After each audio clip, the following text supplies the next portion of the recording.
Hi Engineering Janta, I am Vaibhav Shukla and today we'll be understanding the method 2 for implementation of stacks. This is another video in the free DSA series that we are building for you so that you thrive high in your career. I am not on the top of my health condition, so I'll request you to bear a bit with me because my voice might be aberrative at times, my voice might not be very good at times.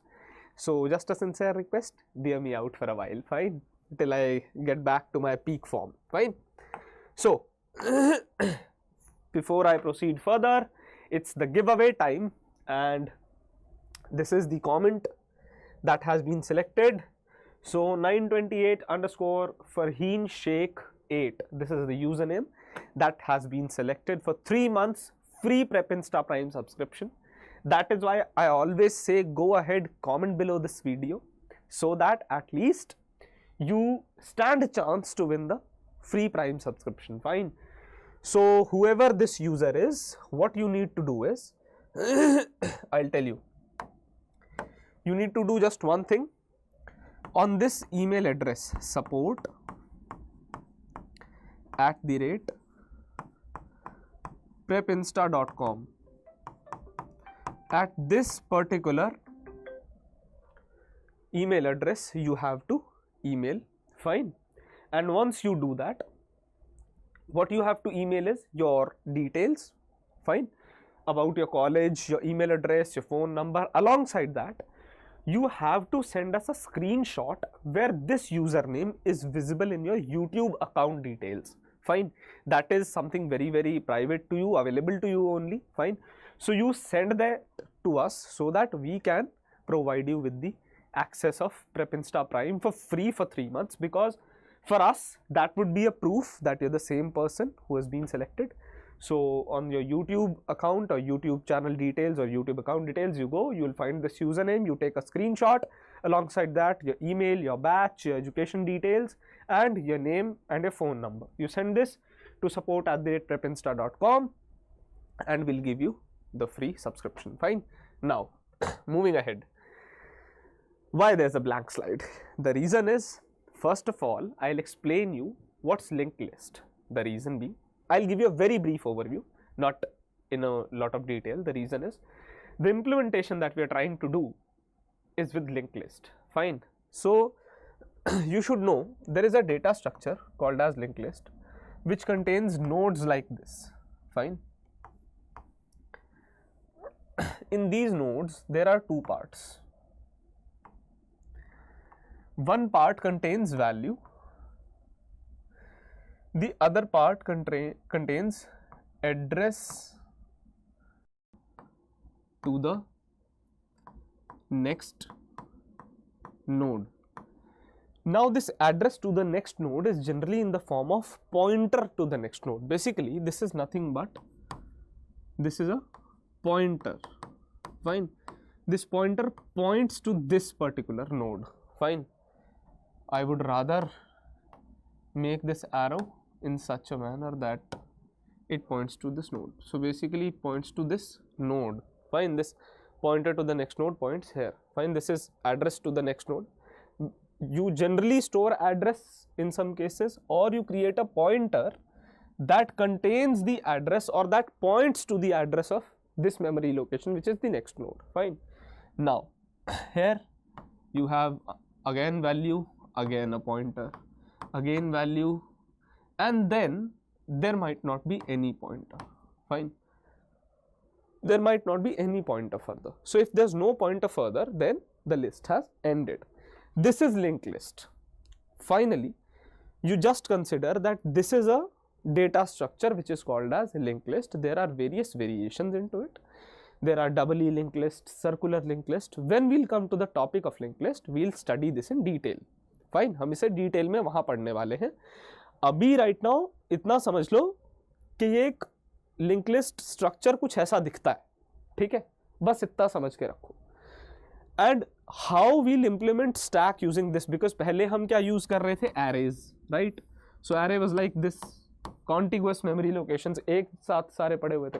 अब ये ऐसा नहीं है, fine. And there is an initial pointer of any link list which is head, fine. which points to the first node. So now in this case, what we'll do when we implement stack, now carefully see, this is your stack. I generally make stack like this, fine. So this is your stack. Now it will have some values. Now it has these values 14, 15 and 16, fine. In these values, earlier we were implementing it using stack. So you had indices there, 0, 1, 2 like this. Now we are trying to implement it using a linked list. So how will it get implemented? Just for a while, imagine that I have rotated this stack like this, fine. So what will happen? I'll have one node, I'll have second node, I'll have third node, I'll have say one more node here, fine. Say these are the nodes. So stack would look like something like this, fine. So this is a stack. Now consider it like that. In this case, what will happen? Understand it carefully.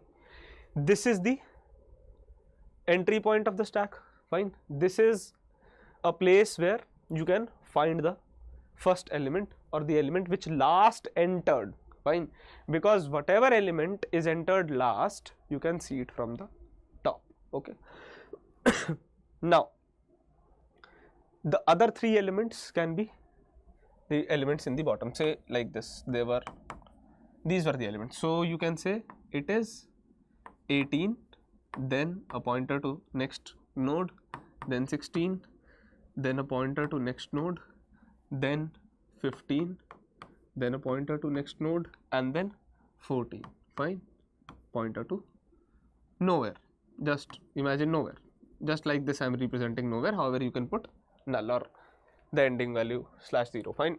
So in this case, if you carefully see, here it is a complete linked list, fine, but, and head will point out here, head will point to this particular location, but I am considering it as stack because whatever operation I will implement would start from this portion only. Say when I will push, then something will come here and things will be pushed further. When I pop, the first element to come out would be 80, fine, and rest of the operations would work in the similar manner, fine. So this is a way in which stack can be implemented using linked list, but here there are no indices to it. Generally there are no indices to it, rather pointers which point to the next node and next node and next node. Now if you want to see it in a vertical format, nothing but consider there is a stack like this. There is one node, there is another node, there is one more node, there is one more node, and what will happen if I say that the first part contains value which is 18, then this will contain the address of this particular node, then 16, then the pointer to another node, 15, then the pointer to another node, and then 14 and no pointer ahead, fine. So this is just no pointer, just consider it like that, fine. So this is how a stack looks like when it is implemented using a linked list, fine. So this is the linked list implementation. How is it implemented in code is a different altogether concept, fine. So when I'll implement this in code, you'll see this happening in front of eyes, despite feeling that we are using variables only and pointers only, but you can visualize all this when you'll implement it in code. So code will give you better understanding. Don't just limit yourself or get confused into this. This is just for a visual representation so that things become easier for you when you get the code, fine. And if you're liking this series, if you have any suggestions about this series, go ahead, tell me in the comment section, fine. And also follow these links given to you. Do not miss hiring updates which are posted here, and top 3 comments, as I always say, stand a chance to win Prep Insta Prime subscription for free. So do not miss out on those opportunities. They might land you up in a gold mine, fine. Also, whatever you learnt in this video, go ahead, spread it, because when you do good for others without expecting anything, universe gives you good in multiplied forms, fine. So keep doing good. That's all for today. Have a wonderful day ahead.